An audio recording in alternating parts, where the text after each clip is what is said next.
We're overjoyed today to be speaking with Monsignor Kevin Irwin. This is the second time we've had the pleasure of having Monsignor Irwin with us on In Unitatem Fide. We'll be discussing today his new text, Liturgy and Sacraments in a COVID World, Renewal Not Restoration, available this year, 2021. I should note that Monsignor Irwin is a priest in the Archdiocese of New York and research professor at the Catholic University of America. Monsignor Irwin has an earned doctorate in Sacramental Theology from the Pontifical Ateneo, Sant Anselmo in Rome. Monsignor Irwin, we're very grateful to be speaking with you today. Thank you as well. Thank you. Monsignor Irwin, first of all, COVID has touched everyone's life, certainly yours as well, as I'm sure that's made all kinds of changes for your teaching and travel arrangements. When did you first decide to write this book? Well, to be very honest, I didn't want to write it. That's the funny part. A year ago, there were just too many moving pieces or pieces that were frozen. And we didn't know what to do. And overnight, we closed churches, and overnight we stopped worshiping together. And it felt very, very scary, uncomfortable, isolating. And but as a couple of months went on, we began to look at the implications of this. And when you're a worshiping church, as we are with a structured liturgy, it's really chaos because we didn't know what to do. There was no playbook. There was no how-to. There was no liturgy for COVID for dummies. Nothing to do. So we were trying to pick up and put together what we could. And a publisher who I did some work for before began to say to me, why don't you think about doing a book on COVID? And I said, that's where angels fear to tread. I can't do that book. And then he said, well, think about it. And what I realized was we needed, in the Roman Catholic Church, we needed not only to cope with COVID, but to look at our own liturgical reform and what that has been or what that has not been. So the agenda of the book is to remind us of fundamentals of Catholic worship. And by the way, in a COVID world, we can't do this, but we want to do that when COVID is over. Monsignor Irwin, we started hearing news reports around March 8, I think it was in 2020, that the Roman Catholic bishops in Italy called a ceasing of the celebration of the Eucharist in Italy. Were the American bishops approximately in the same timeline also calling for a ceasing of the Eucharist? It was, I think, about a week later, and the reason was that Italy, as you recall, was hard hit. The Lombardy area was very hard hit. And once that happened with such ferocity, then our bishops and others followed. Monsignor Irwin, the subtitle of your text here is Renewal, Not Restoration. And you mean those two terms in a very particular way. Would you be willing to share what you mean by renewal, not restoration? I do words, so it's kind of important to get the right words. I wanted to argue in the book that what we need to do in the Roman Catholic Church now is not just to go back when COVID is over and do exactly what we were doing. We should go back and evaluate how the liturgy had been conducted and was that the fullness of what the Vatican II reform wanted us to do. So it's a time to renew and not just restore what we had done. So evaluating music, evaluating how we do baptisms, evaluating communal celebrations of sacraments. Have we gotten a little sloppy maybe over the years and not been as attentive to the richness of our symbols and actions? And also in the book, I say, I believe, and could well be wrong, we're not looking for the new, the way it was. It's the new different. We're going to be different after this in many, many ways, it seems to me. And business, education, lots of things are going to be very different because of the computers and because of the way people are not traveling as much. So at the same time, I think the church, I have no crystal ball about who's going to come back. I mean, they'll be back. Well, that's simplistic to say. I'm not so sure. And those who come back will be joining us in a new venture. It will not just be the same. This is super helpful. So Monsignor, if I'm reading the trajectory, the thesis of your book correctly, You're saying there was effectively some unfinished business in liturgical reform set by the theological agenda of Vatican II, and COVID's giving the church a new opportunity to integrate those things into the life of the church. Am I hearing you correctly? Well, now we have the opportunity. Now, whether people, get the brass ring or not is up to them. But I think it's a time to sit back and think, well, how have we done this, and what could we be doing better? And certainly, a lot of the reviews over the years have been that our preaching's got to get better as Catholics, with all due respect, and maybe we've not been as attentive to some music that we should be attentive to about what we're singing and how we're singing it. Those are a couple of examples of what we might jumpstart in a new direction. Please help me see, Monsignor Irwin, what are the themes coming from Vatican II? What are the items on the agenda for liturgical reform from Vatican II that you think really need to be picked up again and worked with in the present moment? Well, if I could, and my students will laugh when I say this, can I sharpen the pencil a second here? Vatican II set the whole thing in motion, but subsequently, every liturgy and sacrament that was revised had its own set of instructions. So it's Vatican II forward to till about the middle 1970s, when a number of reforms came out. And I think the agenda is, well, let's look at, for example, and this is one of my opinions, but it's well based in church sources. I think that we have to look at the music we sing in Catholic churches. I think that we adopted a lot of things very quickly, and maybe not all of it should have been put into the hymnals, and maybe we should evaluate some of those hymns and those songs. And my argument is we should be singing more of the Psalms in our worship than hymns, because Psalms are really the church's prayer book. And that's absolutely fascinating, and I'm just personally interested in that too.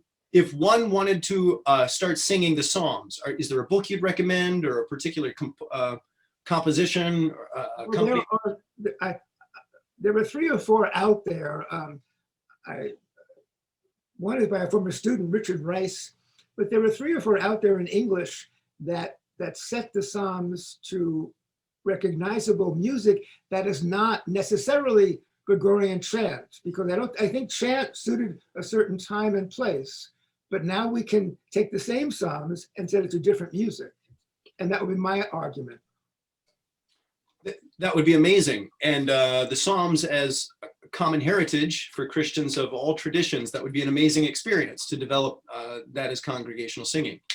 Well, the curious thing about that, of course, is that we've adopted a lot of, for example, hymns of Martin Luther, and initially that was given credence about an ecumenical gesture and how important that was. But at the same time, Luther himself was not generous in using the Psalter in his liturgies. And so he would add his hymns, which were highly theological, and they taught people the faith, understandably. But I wonder if we couldn't come together with some of those, ecumenically, with some of those Psalms, set to all kinds of music, it needn't be chant at all, and have a staple from which we can sing. For example, I know that in 1940, the Anglican prayer book put out edition of Psalms that we in the seminary used to sing the Psalms at the liturgy. So it's already happened in one way, and maybe we could do it again or revive it again after COVID. What an amazing idea. Thank you very much for sharing that. Monsignor Irwin, many of us perhaps viewing this program are not Catholics attending Roman Catholic churches. So share with us briefly, if you would, what are Roman Catholic churches doing at the present moment? Are they live streaming their services? How are churches adapting to this new situation where in-person meeting is not legally possible in many states? Well, my first reaction is, how much time do you have? Because there's no playbook. I'll give examples of what I know of what friends are doing. It's common now in Archdiocese of Washington, D.C., where in fact Episcopalian churches have not opened yet. Lutheran churches have not opened yet, but the Catholic churches have. And as we've opened, they've invented this term called live stream, which means that the priest is in church with relatively few people because of social distancing, wearing a mask when he's not speaking. Some places have some singing, some places do not sing, which is a major loss for us. The gathering doesn't happen because it's just very few people can come. And it's a liturgy in which the priests do exactly what he usually did and preach and preside, but it's a colossally passive experience for those at home watching it, because they're not standing or sitting or singing or coming together or receiving communion. They're just watching something like it's a movie on television. So it is not the gathering of the Kahal Yahweh and of the Church of God. It's not that. We're watching something. That's going on. Now, having said that, I want to say that there's a danger here as well. Because when the Catholic Church first began to televise masses in the 1940s, that's when it was, the Vatican issued a document that either you show the liturgy live or you tape it and show it later, but you don't pre-tape it.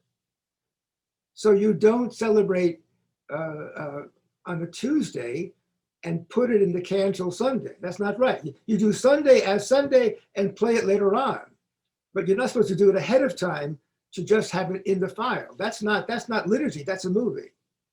And that's a danger to this, I have to say, because, we're going to say, on Easter Day, this is the day the Lord has made. Well, if you said the Mass yesterday for Easter, how do you do that? This is Lent. We're still doing ashes and, fasting and prayer. So that's an example of how this good thing might be turned around to be not what it should be liturgically.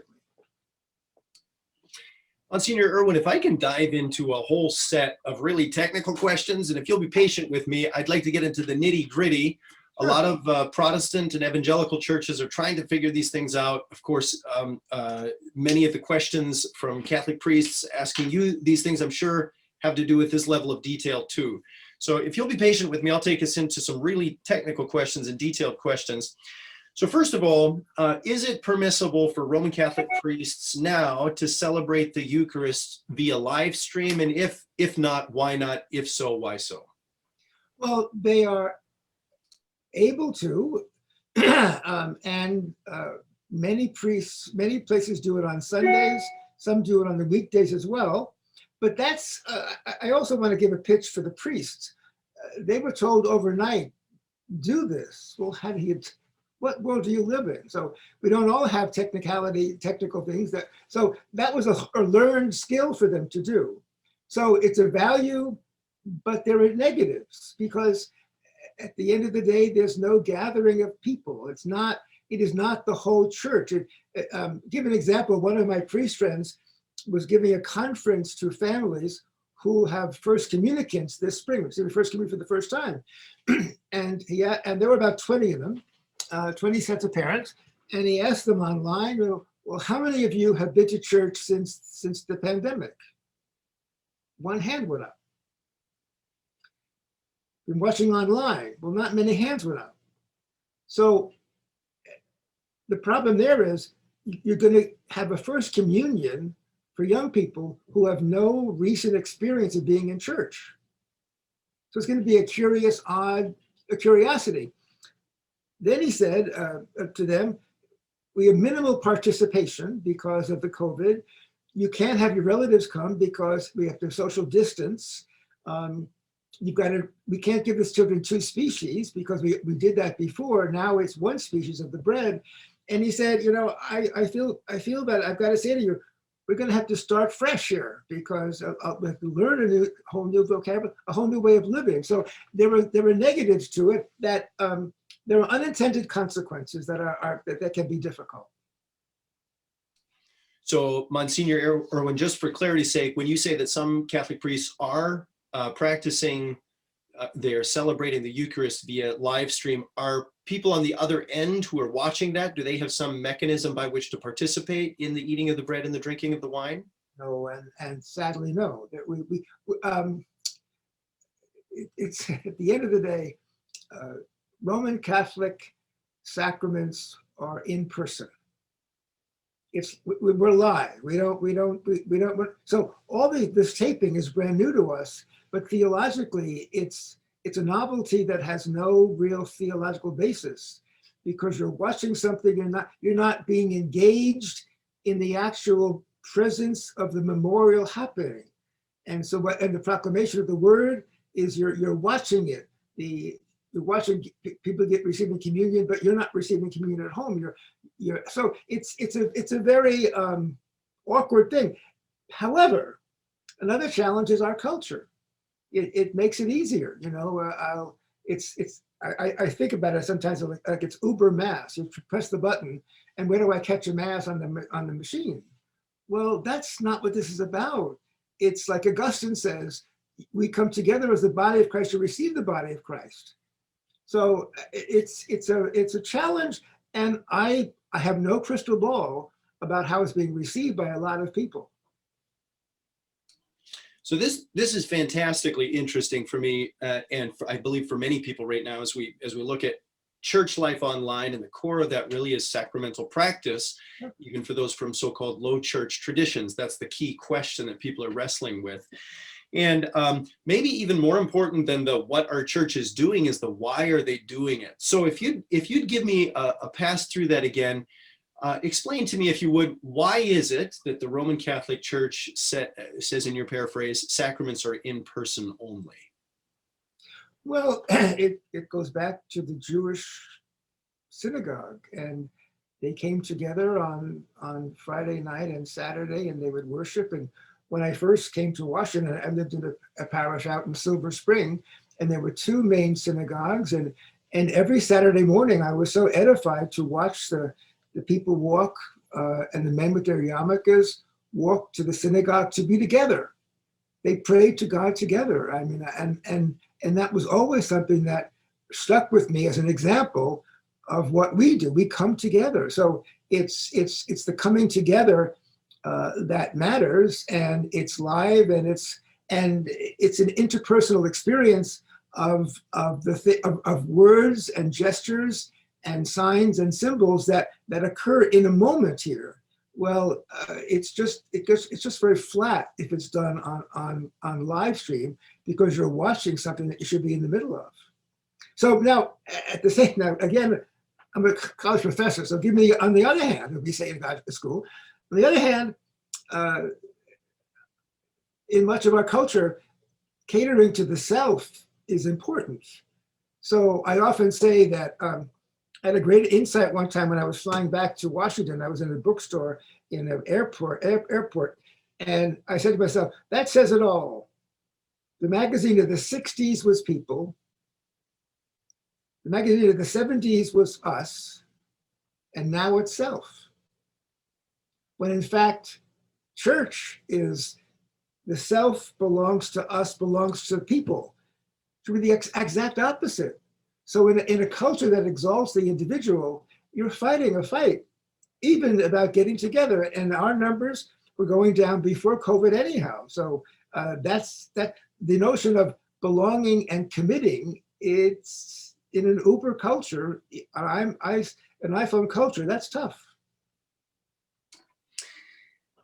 Monsignor Irwin, obviously the content of your book is from a Roman Catholic perspective, for Roman Catholic theologians and priests. But if I can ask a question and ask you to come in as a consultant, as it were, to non-denominational churches that are currently practicing, some of which are currently practicing a blessing via telecommunication. So you have the pastor or the minister consecrate or bless the elements, but the individual congregants are requested to procure their own elements from their fridge, a little glass of grape juice and a saltine cracker or something analogous to that.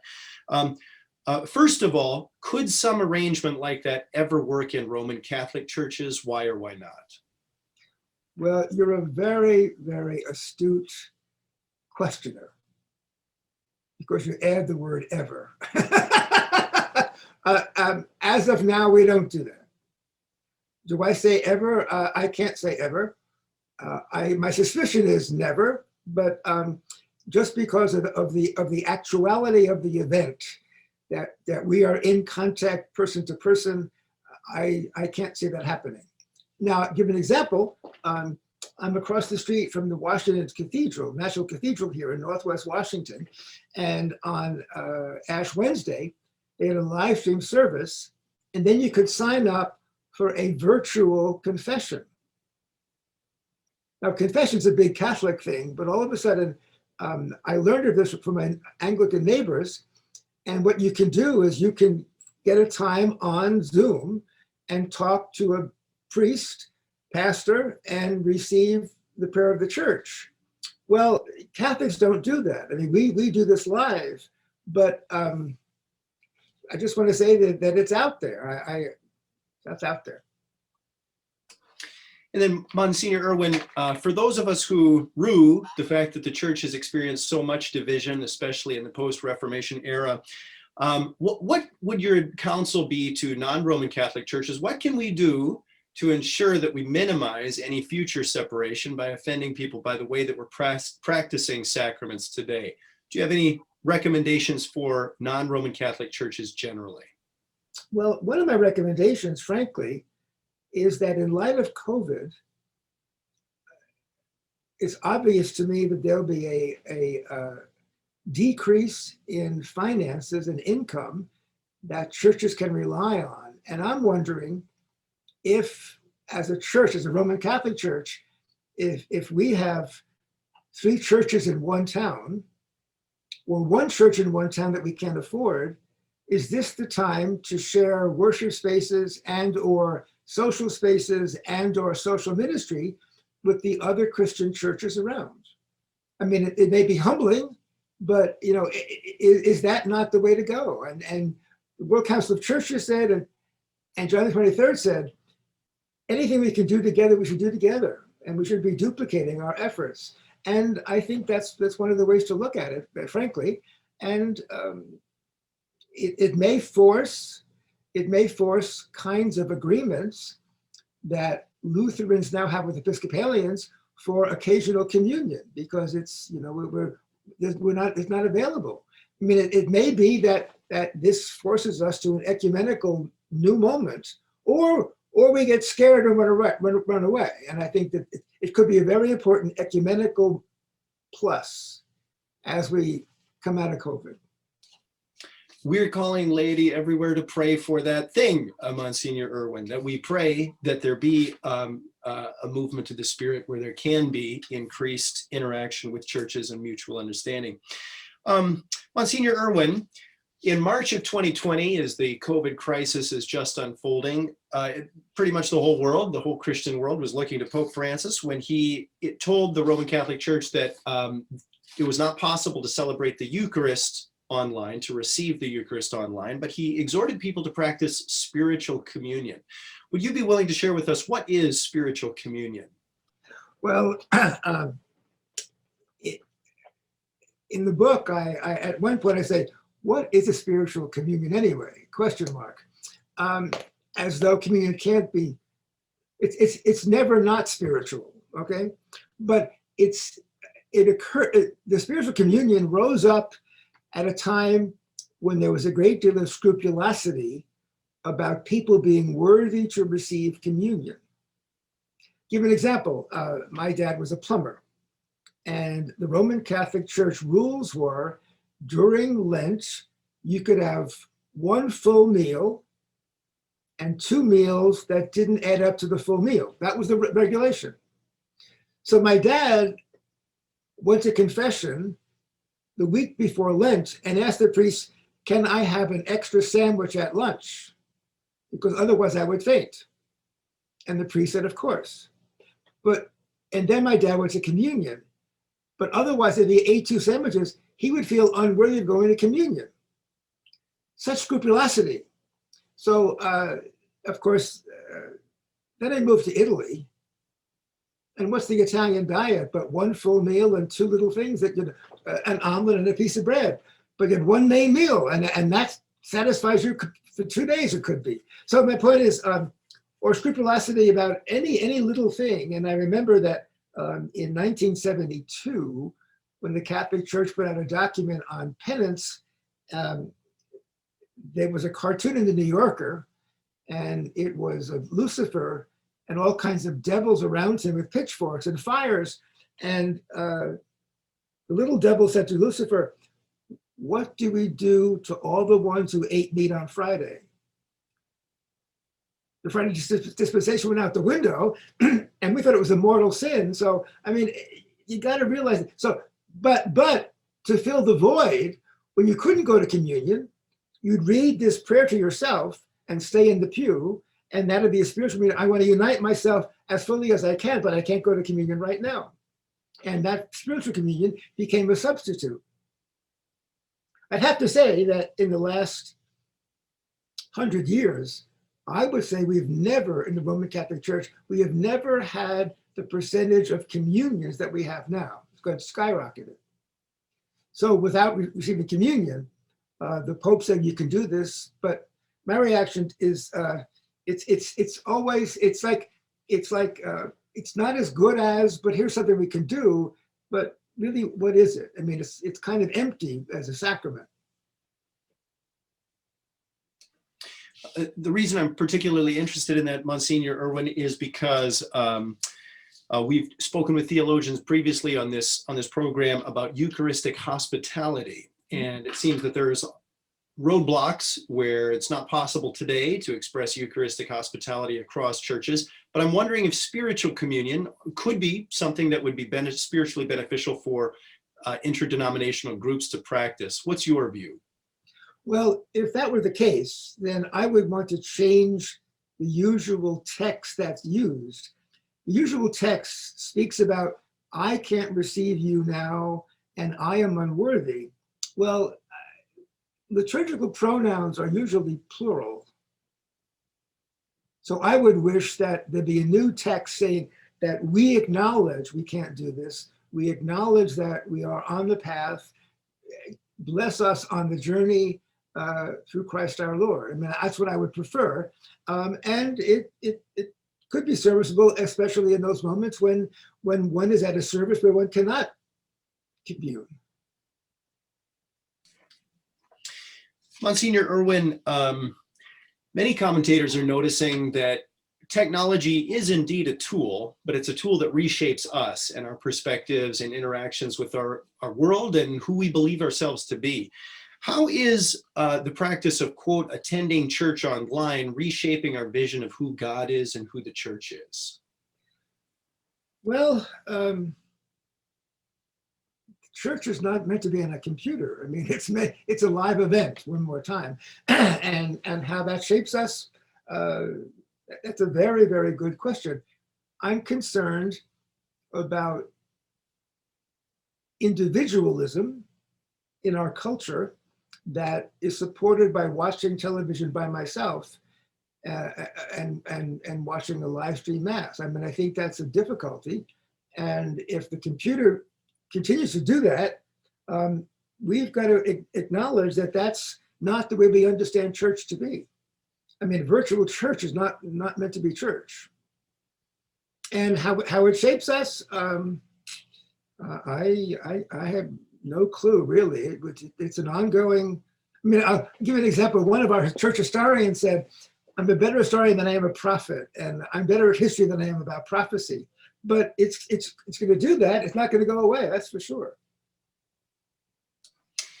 And Monsignor Irwin, if I can close with a question that we've been asking all of the interviewees on this program, we're asking theologians and scholars to envision with us what would a reunified church look like. We're calling on lay people to pray for the unity of the church. So I ask you, what would it mean for the church to be united or reunited today? And what is it that we can do to pursue the unity for which Jesus prayed in John 17? Well, I have to say that I would hope and pray that we not become homogenous, that we respect various styles of worship. We respect inculturation. We respect each other on levels of theology and but the variety of practices. And I really believe that one of the major issues is that church bodies have to have a bit more humility. We've got to pray more about this because it's a complete scandal that we are disunited. I mean, a stone's throw away is a national cathedral. At 5 o'clock this afternoon, I'll be at the National Shrine across town in Washington at Mass. And what does that say? And in between, we pass in all kinds of churches. It's no wonder people just scratch their heads and say, well, what is this? And I do believe it's humility. I believe that Catholic Orthodox relations are very close to a mutual respect and reunion, but they would have very different liturgical styles, certainly, very different liturgies. But there, I think there's got to be more humility and more conversion. I think we've written enough ecumenical documents. It's time to say, let's cut bait here. What do we get? Let's harvest the fruits of this, and what can we do?